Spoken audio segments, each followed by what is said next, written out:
Hello，大家好，我係銘琪癌症關顧中心嘅註冊營養師潘小姐，今日教大家整嘅咧就係紅菜頭雜菜湯。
咁咧呢個紅菜頭雜菜湯咧就已經大功告成啦，顏色咧十分豐富啦，因為裏邊咧就係有呢個紅菜頭啦，咁佢裏邊嗰個顏色係好鮮豔嘅嗰個紅色，咁咧呢個就係呢個甜菜紅素，係一個抗氧化能力好高嘅一個營養素啦。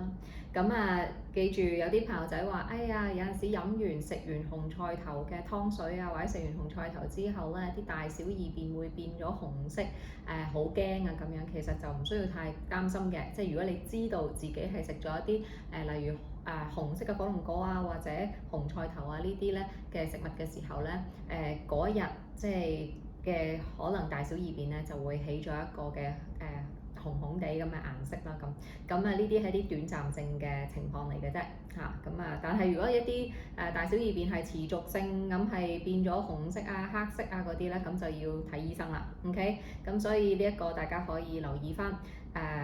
係啦，有陣時喺我哋食物當中咧，佢裏邊嘅色素都幾深嘅話咧，亦都會反映咗喺我哋嘅大小二便出嚟嘅。短暫性嘅啫嚇。咁咧就另外咧，佢另好多營養素喺裏邊啦。另外講下，例如粟米有玉米黃素啦、葉黃素啦。另外紅蘿蔔就有胡蘿蔔素啦。葱啊、洋葱啊、呢個蒜啊，咁咧就有大蒜素啦。另外番茄就有茄紅素啦。所以呢一個湯水咧，絕對係抗氧化能力係十分之高嘅一個湯水。咁你見到我咧起初咧就會加少少油多一兜啲洋葱同埋蒜嘅。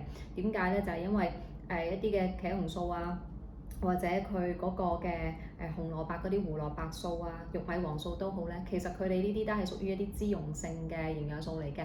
咁變咗咧喺我哋食譜當中咧加翻少少油咧去煮咧，的而且確係會提升翻佢哋喺身體吸收嗰個能力嘅咁樣。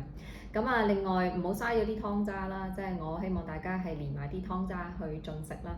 唔好減少呢個食物浪費之餘咧，就係其實呢啲嘅湯渣裏邊咧係纖維十分之豐富嚇，對我哋腸道嘅健康咧都起咗一個幫助嘅。所以記住可以的話咧，連埋啲湯渣食下咁樣。啲湯咧係好甜，好即係好濃郁嘅。咁所以咧，基本上我調味都唔需要再加啲乜嘢鹽啊嗰啲落去。其實可以嘅話，湯水減少落鹽，可以咧就係飲得健康啲。希望大家中意呢個食譜啦。呢一個只不過係我個人嘅喜好，個人嘅一啲蔬菜上面嘅選擇啦。你亦都可以憑你個人嘅喜好咧，換上你自己喜歡嘅蔬菜，例如你可以加啲西芹落去又得啊咁樣嘅。冇所謂嘅，可以百變嘅啲湯水。所以希望大家喜歡呢一個嘅湯水啦。